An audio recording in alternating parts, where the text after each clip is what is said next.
Subscribe करें और bell दबाएं ताकि कोई खबर रह न जाए।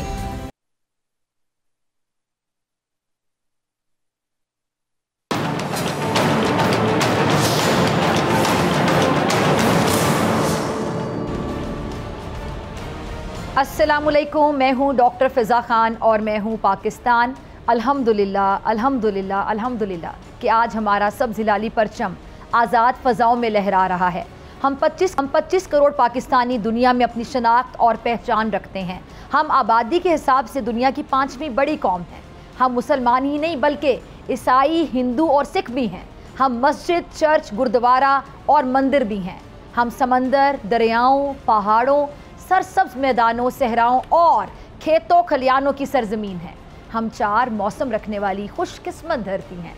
हम तस्लीम शुदा एटमी कुव्वत हैं। कोई शक नहीं कि हम अमन के दाई हैं, लेकिन दुश्मनों को उनकी औकात में रखने के लिए ज़मीन पर कहीं मेजर अजीज़ भट्टी शहीद हैं तो फ़ज़ाओं में पायलट ऑफिसर राशिद मिन्हाज शहीद हैं। लेकिन हम हाथों में बंदूक ही नहीं, हारमोनियम और गिटार भी रखते हैं। हम अमन के गीत गाते हैं। हम आज के दिलदादा हैं। हम नूर जहां हैं। हम मेहदी हसन हैं। हम नुसरत फ़तेह अली ख़ान हैं और हम गुलाम अली भी हैं। हम कहीं इकबाल हैं तो कहीं फैज़ और कहीं नासिर काज़मी और परवीन शाकिर भी हैं। हम सादत हसन मंटो भी हैं और हम बानो कुदसिया भी हैं। हम पाकिस्तान हैं। ये दुरुस्त है कि आज़ादी के बाद हमने जो हदफ तय कर रखा था वो आज भी हमसे थोड़ा दूर है। हम कुछ मसाइल में घिरे हुए हैं, जैसे कि यहाँ गुर्बत है, बेरोज़गारी है, दहशतगर्दी, इंतहा पसंदी है। लेकिन यहाँ फिर भी गौ रक्षा के जत्थे गौ माता की तौहीन पर किसी मुसलमान को फांसी नहीं देते।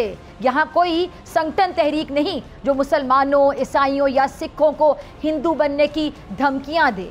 यहाँ हमारी इज्जतें महफूज है। कोई हमारे सरों से टोपी उतारता है और ना ही दुपट्टे खींचता है। यहाँ कहीं हमारे स्कूल जाते बच्चों को बाकायदा रोक कर वंदे मातरम पढ़ने का नहीं कहा जाता। स्कूलों कॉलेजों में दाखिले को हिजाब से मशरूत नहीं किया जाता। सोचिए, अगर खुदा ना खास्ता आज पाकिस्तान ना होता, खुदा ना खास्ता, तो हम कहाँ होते।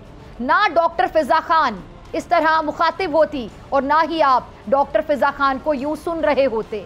हम तो आतंकवादी हो चुके होते, पुलिस CID पीछे पड़ी होती और हम तिहाड़ जेल में होते। कस्बों और मोहल्लों में ऐलानात होते कि मुसलमानों का सोशल बॉयकॉट किया जाए। कोई मुसलमान सब्ज़ी फरोश है तो सब्ज़ी ना लेना उससे। कोई मोची है तो जूते ज़रूर लगाना, लेकिन जूते बनवाना नहीं।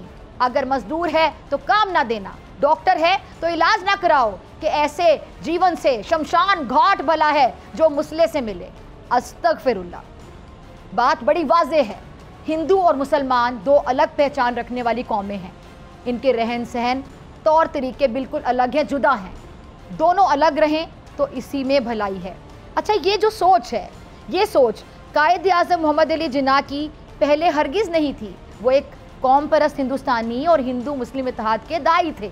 लेकिन कांग्रेस में हिंदू रहनुमाओं के जो रवैये थे, उन्होंने उन्हें बता दिया कि जिन्ना साहब ऐसे नहीं चलेगा। और आखिरकार कांग्रेस से बगावत करके मुस्लिम लीग मैदान में आई, जिसके बाद एक तवील जिद्दोजहद ने बंटवारा करके सब्ज़ हिलाली परचम आज़ाद फ़ज़ाओं में लहरा दिया।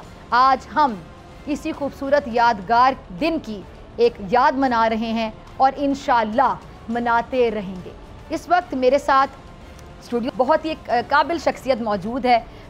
Pride of performance professor doctor एहसान अकबर साहब, जो कि मरकज़ी मजलिस कायद आज़म के कन्वीनर भी हैं और बाकमाल शायर भी हैं। और क़याम पाकिस्तान की जो जिद्दोजहद है उनको इन्होंने अपनी आंखों से देखा और तहरीक पाकिस्तान के जो जलसे थे उनमें भी शिरकत भी करते रहे। और बल्कि एहसान साहब ने लेकर रहेंगे पाकिस्तान के नारे भी लगाए और फिर इन्होंने आज़ाद फ़ज़ाओं में सब्ज़ हिलाली परचम को लहराते हुए भी देखा।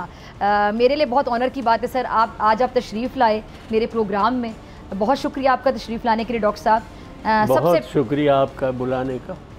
हमारी तरफ से आपका बहुत शुक्रिया कि आप तशरीफ़ लाए। डॉक्टर साहब, जब पाकिस्तान बना था तो एग्जैक्टली आपकी उम्र क्या थी? मैं 5वें दर्जे में था। मतलब अगर मैं समझूँ 10 साल? हाँ, मतलब ये 10वां साल था मेरा। 10 साल के थे आप जब पाकिस्तान बना था? जब 47 का ज़माना था। तो जी हम लोग भोपाल में थे। वालिद साहब मुस्लिम लीग के कोई छोटे ओहदेदार होंगे। तो मुझे तो एक मौका ऐसा भी याद आता है कि भोपाल में एक बहुत बड़ा जलसा था। अब मुझे किसी ने बताया तो नहीं ना, वालिद साहब हमारे साथ लंबी बातें किया करते थे, वालिद की बड़ी दहशत हुआ करती थी उस ज़माने में। तो इतनी रोशनी थी उस रात वहाँ पर, और इतनी मखलूक थी, और इतने बड़े बड़े लोग थे आए हुए कि मुझे यकीन है उस रात कायद आज़म उस जलसे के मेहमान खुसूसी थे। उसके अंदर हमने नज़म पढ़ी थी इकबाल की, यार अब दिल मुस्लिम को वो जिंदा तमन्ना दे, जो कल्ब को गरमा दे, जो रूह को तड़पा दे। तो ये जो नज़म थी, हमें बुखार चढ़ गया था डर की वजह से, इतना वो बड़ा जलसा था और हम इतने छोटे बच्चे थे। ये 45 की शायद बात है, 1945 की बात होगी। तब आप तकरीबन 8 साल के होंगे, 7 या 8 साल छोटे थे, मैं और मेरे भाईजान, खुदा बख्शे उन्हें।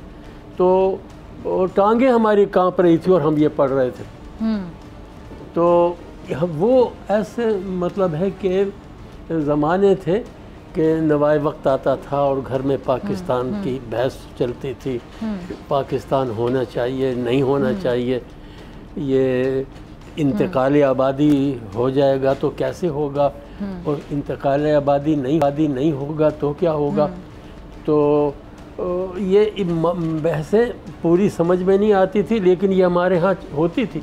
और पिछले पैर जब हमारी बैठक में लोग जमा होते थे वालिद साहब के पास, तो वो तमाम सियासी बहसें वहाँ हुआ करती थी। तो बहुत सारे मबाहिस तो उस बेखबरी के ज़माने में ही हमें सुनने को मिले, और उनमें से बहुत से आपको याद भी होंगे। बहुत मतलब है कि उनका ज़ाहिर है एक असर पड़ता है, फिज़ा एक जहन में बनती जी। तो हम लोग उस ज़माने में गर्मी की छुट्टियों में इधर आए थे। ये इलाका जो है हमारे बुज़ुर्गों का इलाका था, यहाँ से हम भोपाल गए थे, वालिद साहब वहाँ पर काम करते थे। अच्छा। तो वहाँ रहने का सबब ही जो था उनका कारोबार था, वो जंगलात के ठेकेदार थे बहुत नुमाया। तो जो शिकारगाह में जो नवाब साहब की बेटी का महल था, मेरे वालिद साहब ने बनवाया था। वो शेर का शिकार किया करती थी, शहरियार की वालिदा, नवाब साहब की बेटी।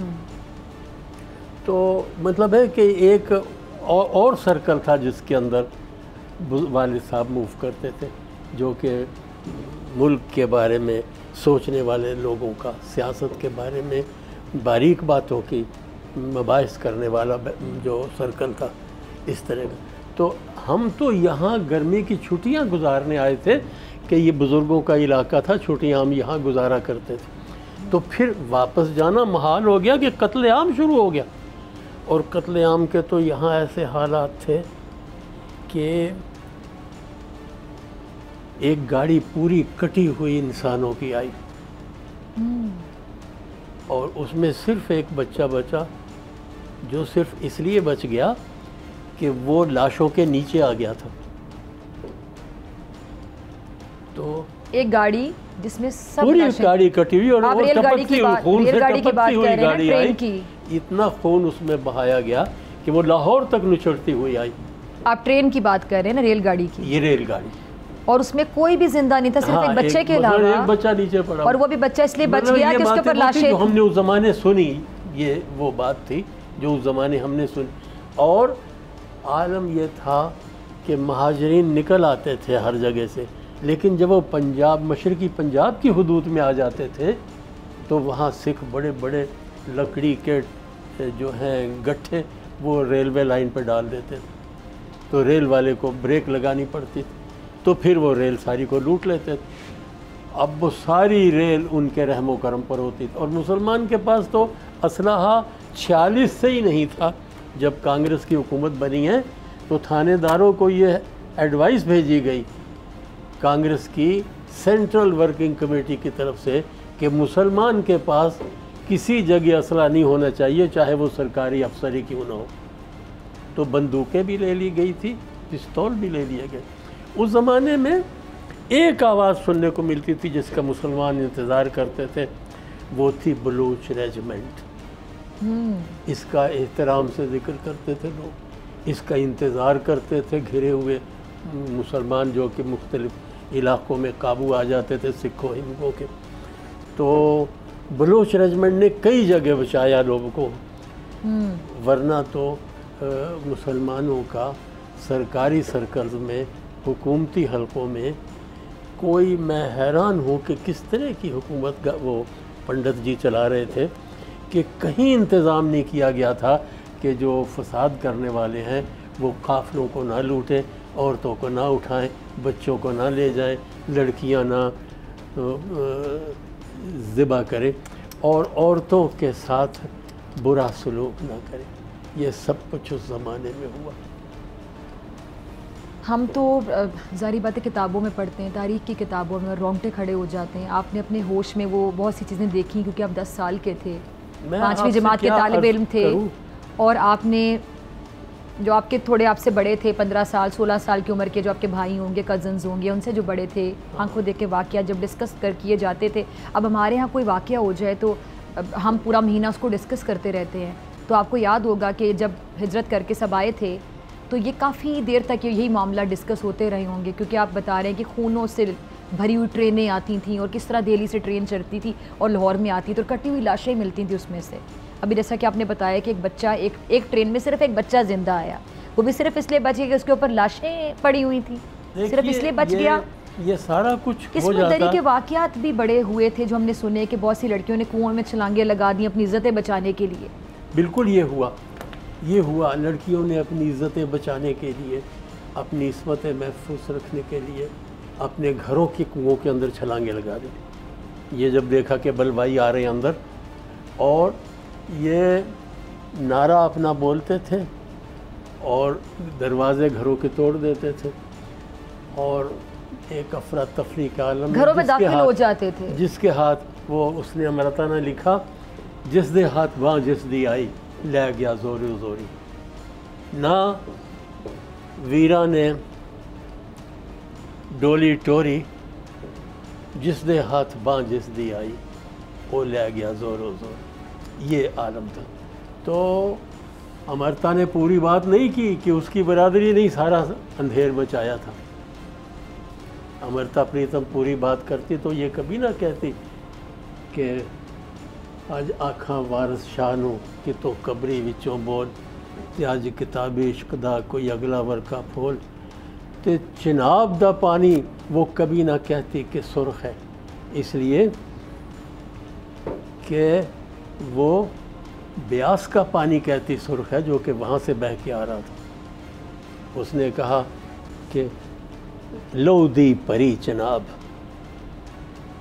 तो लौदी परी चनाब का जिक्र करने से पहले ब्यास के खून आलूद होने का वो जिक्र करते। हुआ तो ये कि अमृतसर के बदमाशों ने चूड़ियाँ भेजी लाहौर के बदमाशों को, हमने ये रेल भेज दिया तुम्हारे पास, मर्द हो तो तुमने भी ये काम मर्द होते तो किया होता, अब चूड़ियाँ पहन लो। यानी यूँ गुंडागर्दी शुरू होती है। अब कृष्ण चंद्र ने पेशावर एक्सप्रेस लिखा, अखबारों ने बयान दिए, अखबारों ने तस्वीरें छापी, लेकिन एक कम्युनिटी लिखा, कभी नहीं किसी ने नहीं कहा कि ये सिख कम्युनिटी ने किया, किसी ने नहीं कहा कि हिंदुओं की मुनज़्ज़म तंजीम ने ये किया, किसी ने कहा कि ये नारे लगाए जा रहे थे कातिलों की तरफ से, कहीं पहचान कातिल की ना हो जाए। तो अब अदब का लिखने वाला भी ये कहता है कि साहब अदब सबका होता है, अदब हिंदू मुस्लिम का अलग अलग नहीं होता। ठीक है साहब, लेकिन उस वक्त अदब वाला गवाही क्यों नहीं देता था कि जो मारे जाते थे वो इत्तेफाक से सारे मुसलमान होते थे, और जो मारने वाले बलवाई होते थे वो सारे एक जैसे नारे लगा रहे होते, सब ने बल में और बर्शियाँ लंबी लंबी पकड़ी होती थी और सारे मुनज़्ज़म होते थे। तो बात यह है, यूँ तो उस पर बहुत लिखा गया, छठा दरिया लिखा गया, टेढ़ी लकीर लिखा गया, पेशावर एक्सप्रेस लिखा गया, जैसे मैंने कहा, समझे, 15 अगस्त लिखा गया, ये नावल भी थे, ये अफसाने भी थे, लेकिन आधी गवाही। मैं सिविल एंड मिलिट्री गज़ट मैंने देखा, अंग्रेज़ का अखबार था, तो वो लिखते हैं कि कत्लेआम कर दिया गया, पूरे गांव को काट के रख दिया एक बरादरी की तरफ से, और किसी ने नहीं बताया कि ये गांव पठानों का था। तो पठानों की तो बहुत सी आबादियां थी मशरक़ी पंजाब के अंदर। तो बात यह है, आधी सच्चाई आधा रुख दिखाने का अमल ये अखबार ने भी किया, और अखबार की दलील ये थी कि हम अगर बयान करें तो फितना फसाद ज़्यादा बढ़ेगा, ये दलील वो देते थे। लिहाजा पूरा सच सामने नहीं लाया गया। तो अब फसाद में तेल डालने का अमल कर दिया गया, ये चैलेंज देकर कि मर्द हो तो तुम भी इसी तरह का काम कर दो, वरना ये चूड़ियाँ पहन लो।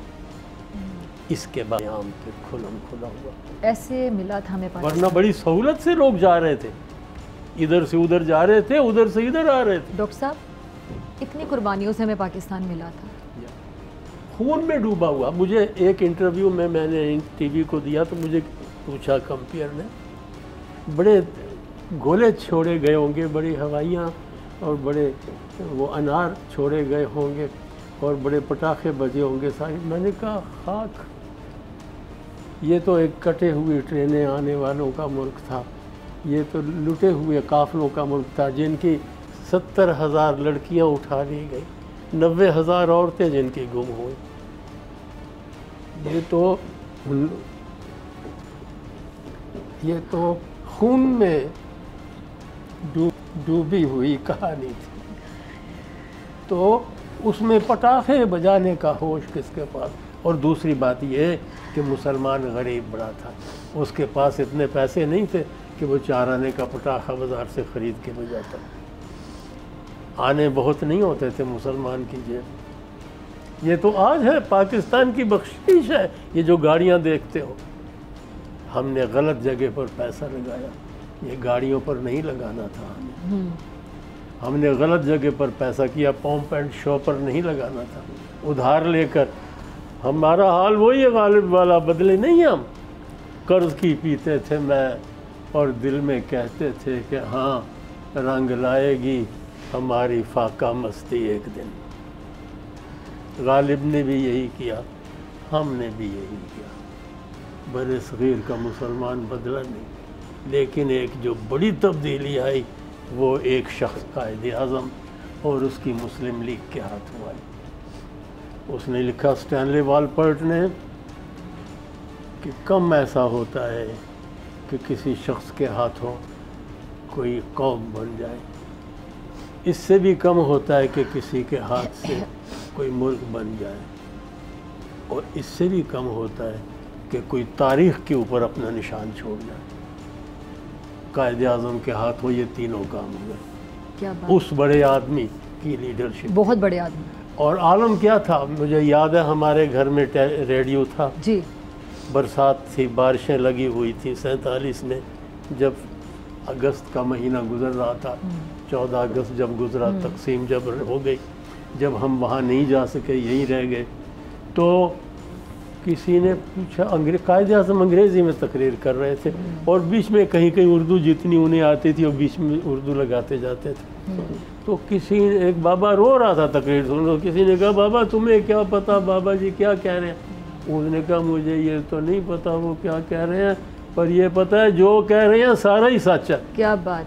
ये यकीन था लीडर पर, लीडर पे यकीन था, उनकी बॉडी लैंग्वेज, ये लीडर पर यकीन सब बता रहे। मुझे ब्रेक का कहा जा रहा है डॉक्टर साहब, ब्रेक के बाद डॉक्टर साहब मेरे साथ मौजूद हैं, गुफ्तगू के सिलसिले को आगे बढ़ाएं।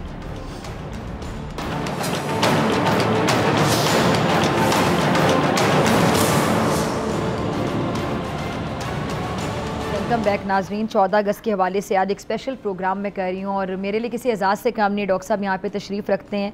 जब पाकिस्तान बना था तो डॉक्टर साहब तकरीबन 10 साल के थे और 5वीं जमात के तालिब इल्म थे, और उस वक्त के जो वाक़यात हैं वो बता रहे थे। अभी हमें ब्रेक से पहले मैं, मेरी पूरी टीम, कैमरा मैन, जितने भी लोग PCR में पैनल पर मौजूद हैं, सब जज्बाती हो गए। आपने तो सर सारों को रुला दिया आज, वो वाक़यात शेयर करके। सबका इखलास है, पाकिस्तान से मोहब्बत है, वतन से मोहब्बत है।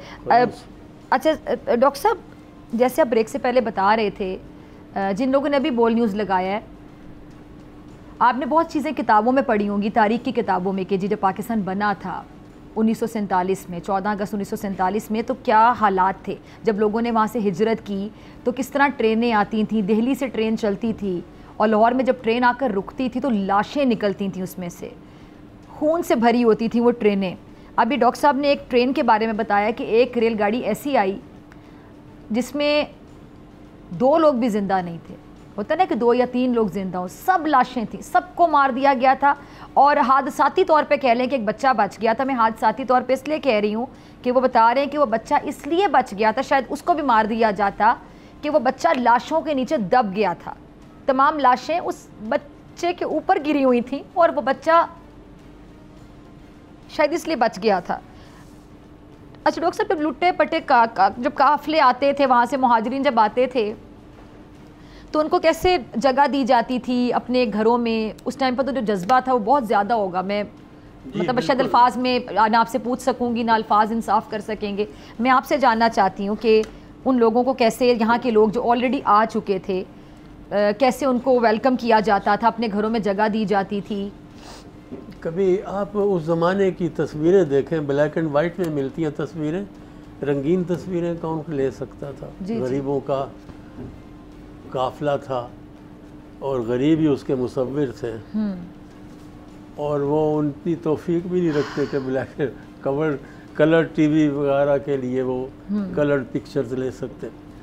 वो आप कभी उन पिक्चर्स को देखें, बैलगाड़ियों पर बैठे हुए, छकड़ों पर बैठे हुए, गधे पर बैठा हुआ, कोई घोड़े पर बैठा हुआ, कोई पैदल आते हुए, लंबे पैदल, मर्द भी, औरतें भी, बच्चे भी, बीमार भी, बूढ़े भी। बाद लोगों ने अपने बूढ़ों को कंधों पे बिठाया हुआ, कुछ लोगों ने अपने बूढ़ों को लिटाया हुआ और उसके 4 बच्चों ने उनको पकड़ा हुआ उस चारपाई को। तो इस तरह के काफ़िले आते थे। तो ऐसे काफ़िलों को रोकना कौन सी बड़ी बात है?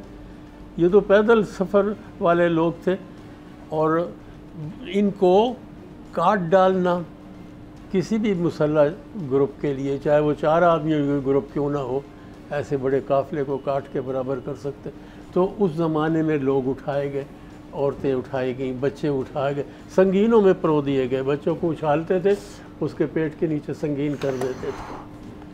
तो बहुत दहशत। अमृतसर के अंदर तो जो औरतों के साथ किया गया, उसके उन्होंने मीनार बनाए, उसके उन्होंने जुलूस निकाले औरतों की बदहाली के बाद। तो शर्म आती है उसका चर्चा करते हुए, ज़ुबान पर बातें लाते हुए। खैर ये सब हुआ, लेकिन ये बड़ी अजीब बात है, उसके बाद जब पाक भारत क्रिकेट मैच हुआ लाहौर में, और लाहौर में हिंदू सिख आए मैच को देखने के लिए, लाहौरियों ने पैसे नहीं लिए उन सौदों के जो वो ख़रीदते थे। ये एक बहुत बड़े ज़र्फ़ की बात, बड़ी आला ज़र्फ़ी है ये। आम दुकानदार ने जिससे सब्ज़ी ली, जिससे मिठाई ली उन्होंने, जिससे उन्होंने फल लिया, जिससे उन्होंने कोई सोवेनियर लिया यहाँ का अपने देश ले जाने के लिए, जिससे कपड़ा लिया, उसने वो पैसे, उसने कहा जी महाराज रहने दे, ये हमारी हमारे महाराज, आप यहीं से तो गए हैं। हाँ, मतलब है वो जो बात है ना, मैं नहीं कहता कि हमारी मेहमान नवाजी है, मैं इसके ऐसे दावे नहीं करता, मैं नहीं कहता कि हम बहुत आला लोग हैं, लेकिन वो एक बात ज़रूर है, मुसलमान के लहू में है सलीका, क्या बात, दिल नवाजी का, ये इकबाल ने कहा था। क्या बात, ये दिल नवाजी मौजूद है, एक फराखी आज भी मौजूद है हमारे हुकूमती सतह पर कामकाज के अंदर। हुकूमती सतह के ऊपर कामकाज में एक तंगी आप भी महसूस करेंगे सरहद के पार। अच्छा, कामकाज से मुझे याद आया, जब पाकिस्तान बना था तो हम ये पढ़ते हैं कि उस टाइम पे दफातर में काम जब किया जाता था तो बड़े मुश्किल हालात थे, कागज़ नहीं था, कलम नहीं थी, कॉमन पेन्स तक नहीं होती थी। मैं आपको बताऊं कि बबूल के कांटों से बाकायदा पिन्ने बनाई जाती थी कागज़ों को। एक मुनज़्ज़म कौम थी जो यहाँ से उठकर गई थी। आप मत समझें कि हिंदू और सिख जो है उनसे आज़ादी ले लेना कोई आसान काम था। जब ये तय हो गया, बरतानवी पार्लियामेंट ने तय कर दिया कि तकसीम करना है बर्रे सगीर को, बड़ी दुश्वारी से ये फैसला हुआ। जब यहाँ पर भेज दिया गया बाउंड्री कमीशन के चेयरमैन को, बाउंड्री कमीशन ने लकीरें लगा दी। उसके बाद ये हुआ कि जब यहाँ से अब नौकरी में तो हिंदू और सिख आ गए थे। मुसलमान बेचारे को दफ्तर में क्या रखा जाता था, स्याही भरने वाला दफ्तरी, एक ओहदा हुआ करता था दफ्तरी, जो अब नहीं हुआ करता। 47 में दफ्तरी हुआ करते थे चपरासी। वैसे लोग होते थे जिनका काम होता था निब अगर टूटी है या ख़राब हो गई है तो बदल दी जाए, और रोशनाई अगर कम है तो दवात के अंदर वो रोशनाई डाल दी जाए। पेन और बाल पॉइंट नहीं होते थे, कलम और स्याही हुआ करती थी दफ्तरों के अंदर। तो उस स्याही को पूरा करने के लिए दफ्तरी दुरुस्ती करता था, कपड़ा मार के मेज़ों को साफ़ करता था, कुर्सियाँ सीधी करता था, वक्त पर दफ्तर खोलता था। तो मुसलमान बाबू नहीं होता था, बाबू भी हिंदू अंग्रेज़ होता। जब चले गए तो वो एक एक चीज़ ले गया, ताकि सुइयाँ जो पिन होते हैं कागज़ों को जोड़ने वाले, अभी आपने जिक्र किया, वो भी ले गए जेब में डाल के दफ्तर में कि यहाँ इनके पास पिन भी ना हुआ करे। तो कुदरतुल्लाह साहब ने अपनी किताब में ख़ुद लिखा, अपनी सवाने जो उन्होंने लिखी, शहाबनामा। शहाबनामा जी, अगर आपने नहीं पढ़ी तो ज़रूर पढ़ें। पढ़ी है जी।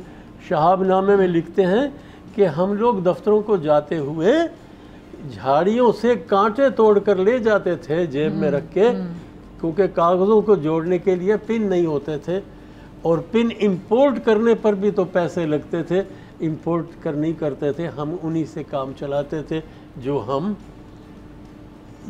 कांटे ले जाते थे। ये हाल था। और मुलाजिम ने, हिंदू जो मुलाजिम था उसने ये किया कि वो दफ्तरों को चलाने के लिए जो कवायद की किताब होती है वो बतौर उसूल उन्होंने हर दफ्तर से गायब कर दी। तो मुझे नाम भूल रहा है उस किताब के नाम। मुसलमानों को पाकिस्तान बनने के बाद अपने दफ्तरों में वो एस्टेब्लिशमेंट के काम आने वाली वो किताब जो है एस्टा कोड जी, उसका नाम है एस्टा कोड। तो एस्टा कोड की कापी नहीं छोड़ के गए थे कहीं, तो हाथ से नकल करके एस्टा कोड काम चलाया गया। तो वो तो बड़े इश्क वाले लोग थे और बहुत बड़ी तकलीफ़ उठाने वाले लोग थे, जिन्होंने पाकिस्तान के दफ्तरों को चलाया और यहाँ के कारखानों को चलाया और यहाँ की दुकानों को खोला और यहाँ के घरों को आबाद किया। वो बहुत बड़ी कमिटमेंट वाले लोग। तो पाकिस्तान में जितना बड़ा काम मोहब्बत का, वतन के आगे कुर्बानी देने का 47 से 57 तक हुआ, वो हैरान कुन है। तमाम बड़े इदारे उस ज़माने में बनाए गए। पहले 10 सालों में पिकिक बनी, उस ज़माने में नेशनल बैंक ऑफ पाकिस्तान तो कायदे आज़म के ज़माने में उसकी बुनियाद रख दी गई। स्टेट बैंक कायदे आज़म ख़ुद बना के गए थे। और उस ज़माने के अंदर PIA मुसलमानों ने ख़ुद कायम की। ये पहले 10 सालों के काम है। और यहाँ पर कारोबार को कर्ज देने के लिए बैंक, छोटे सनतों को बैंक जो बने थे, इंडस्ट्रियल कॉरपोरेशन उसके लिए बनाई गई, छोटे कारखानों को, छोटी सनतों को। और इसी तरह से ये जो आपकी वापडा है, आज वापडा को जितने ज़िले हैं मुल्क के अंदर उतने हिस्सों में तोड़ा जा चुका है। अगर हम वापडा को इतने हिस्सों में ना तोड़ते तो वापडा अकेली बहुत बड़ी चीज़ थी, इतनी बड़ी चीज़ थी वापडा। किसी वापडा वाले आदमी से पूछे ये क्या शय थी वापडा, पूरे मुल्क के तमाम पानी और बिजली वाले मामलात अकेले एक इदारे ने संभाले हुए थे। ये तो हम गए हैं वर्ल्ड बैंक के पास और कर्जा देने वालों के पास, तो उन्होंने कहा हर शहर का वापडा अलग बनाओ। लिहाजा हर शहर में उसके डायरेक्टर भी बनाए, डायरेक्टर जनरल भी रखे, उसके हमने सेक्रेटरी भी रखे, उसके एडिशनल डायरेक्टर जनरल भी रखे, उसके जॉइंट सेक्रेटरी भी रखे, पूरी एस्टेब्लिशमेंट बनाई, मुल्क ने गरीब नहीं होना था तो क्या होना था। डॉक्टर साहब जैसे आप बता रहे हैं, आप इतनी खूबसूरती से बता रहे हैं कि मेरा आपको इंटरप्ट करने को भी दिल नहीं चाह रहा था, कुछ सवाल जहन में आ रहे थे, क्रॉस क्वेश्चंस, कि उस टाइम पर हमारे पास वसाइल की कमी थी। जैसा कि आप ये जिस तरह कागज़ जो था, ये कॉमन पेन्स किस तरह इस्तेमाल की जाती थी, और जो नहीं था हमारे पास उसको कैसे नकल करके आपने बताया कि पेन से हम लिख कर, कलम से लिख कर उसको संभालते थे। एस्टा कोड इस तरह बनाए, इकट्ठा किया गया। एग्जैक्टली। उस टाइम पे वो जज्बा भी था बेशुमार, जोरदार। सबसे बड़ी चीज़ मुझे समझ आ रही है वो था जज्बा। जज्बे के बगैर आप कुछ भी नहीं हो सकते ना, जज्बा था, बगैर नहीं हो सकता था। वो मैंने लफ्ज़ इश्क इस्तेमाल किया, बल्कि इश्क कह ले। अच्छा, जज्बा था, इश्क था, तो तभी वो इतनी मेहनत की गई, मतलब डबल मेहनत कह लें, आपकी बात बड़ी होती है। कितनी अच्छी बात आपने की, मुझे बात एक याद आ गई। जी जी प्लीज़। जब महाजिर आ रहे थे तो महाजिर तो ऐसे ऐसे आ रहे थे जिनके पेट में 20-20 दिन से खाना नहीं गया था। 20-20 दिन, 3-3 हफ्ते के भूखे पैदल चलते आ रहे, रास्ते में पानी भी नहीं मिला, पानी की जगह वजूद की चर्बी ने काम किया और वो चलते आ रहे हैं। और वो पहुँचे, जब उन्होंने वाल्टन में आके दम लिया तो पहला घूंट पीते हुए कई मर गए, क्योंकि उनके अंतड़ियाँ सूख गई थी। 3-3 हफ्ते पानी वजूद में नहीं गया, खाना नहीं उतरा हल्क से। तो जब वो आए हैं यहाँ, उन्हें खाना मिला, पानी मिला, तो वो उसको वजूद सह नहीं सका, क्योंकि वजूद इतना अरसे से स्टार था, स्कॉर्च था। इस हालत में महाजर आए हैं। और वाल्टन में अंसार ने वो मदद की कि वो मदीना तो नबी वाले अंसार की मिसालें याद आ गई। ये लाहौर के वाल्टन के अंदर जब वो पहुंचते थे, और इसी तरह खोखरा पार के अंदर और दूसरी जगहों के ऊपर जहाँ पर वो बॉर्डर थे भारत से आ रहे, तो लोगों ने अपने घरों से अगस्त के बाद, अगस्त में बारिशें चल रही थी तो फ़ज़ाओं में बाज़ जगह ठंड हो जाती थी, लोगों ने चादरें, खेस, कंबल, लिहाफ, रज़ाइयाँ इनके ढेर लगा दिए अपने घरों से ला के। गवर्नमेंट के फंड से नहीं, गवर्नमेंट के पास था क्या? कुछ भी नहीं, ख़जाना तकसीम नहीं हुआ था। गांधी जी को बिलाखिर इसकी शर्म आई और उन्होंने कहा मुसलमानों का मुल्क है, तो जो तुम्हारे पास इकट्ठा फंड पड़ा हुआ है, अंग्रेज़ जो छोड़ के गया है, उसमें इनका हिस्सा निकाल के उनको दे दो 20-1 करोड़, अपना मुल्क चलाएं। 20-1 करोड़ दे दो, ये नहीं वो बाकी जितने अरब भी था उसमें से उन्होंने कहा इतना हिस्सा तो इनको दे दो। उन्होंने कहा नहीं देना, तो उसने मरण बरत रखा। और इसी पर नाथूराम गाडसे ने गांधी को मार दिया था कि तूने पैसे क्यों दिलवाए पाकिस्तान को। अच्छा डॉक्टर साहब, आखिरी 2 से 3 मिनट है। जैसे अब ये बता रहे थे, अभी भी अगर हम आज कंपेयर करें, अब 2024 है, इतने साल हो गए, अभी भी भारत में कुछ ऐसे लोग मौजूद हैं, सियासतदानों की शक्ल में आपको नज़र आएंगे, वहाँ के सोशल वर्कर्स हैं, कुछ ऐसे लोग हैं जो आज भी मुसलमानों से इतना बुग़्ज़ रखते हैं, जैसा कि मैंने अपने इब्तदाइये में इंट्रो में भी पढ़ा, बताया। देखिए, बिलाशुबा आपने बात सही की, आज भी ऐसे लोग हैं। उनके हुकूमती सतह पर अब तो बहुत से ऐसे लोग आए भी, हुक्मरान जमात के अंदर नज़र आएंगे। लेकिन ये मत भूलिए, विनोबा भावे भी उन्हीं में था, जो पैदल चलता पूरे हिंदुस्तान के अंदर, जिसने जगह जगह पूरे हिंदुस्तान का सफ़र किया। देवेंद्र सत्यार्थी भी उनमें था, जिसने जगह जगह गीत जमा किए, गाता जाए हिंदुस्तान, जिसने किताब तरतीब दी पार्टीज़ के अंदर। अच्छे बुरे लोग सब जगह हैं। कायदे आज़म के गले में हीरों का हार डाल देने वाली सरोजनी नायडू भी उन्हीं में थी। लेकिन ये लोग दर्जा बदर्जा किनारे कर दिए गए, मार्जिनलाइज हो गए। और फिर आपने देखा कि वहाँ पर तंग नज़र लोगों की हुक्मरानी आ गई, जो कि जुनूनी थे। और ये वो किसी ने बड़ा अच्छा कहा, ज़फ़र अली ख़ान ने कहा जी कि जब कहीं ख़राबी होती है तो ये समझ लो कि वो तंग नज़र लोगों के गिरफ्त में मुल्क आ गया। चलिए डॉक्टर साहब, बहुत शुक्रिया।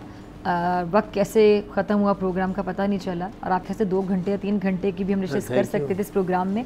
बहुत शुक्रिया, हमारे लिए बड़ी ऑनर की बात थी कि आप तशरीफ़ लाए और हमें आपसे ये तमाम वाक़यात बिल्कुल सामने बैठ के सुनने का मौका मिला। बहुत शुक्रिया, अल्लाह आपको लंबी उम्र दे, और हम हर साल अगर हम भी ज़िंदा होते हैं तो हम आपको हर साल जो 14 अगस्त को बुलाएँ और पाकिस्तान कैसे बना इन यादों को दोबारा ताज़ा करें।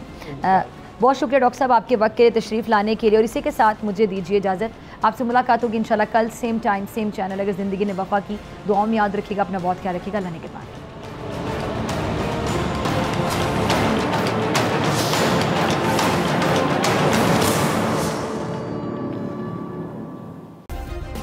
सब्सक्राइब करें और बेल दबाएं ताकि कोई खबर रह न जाए।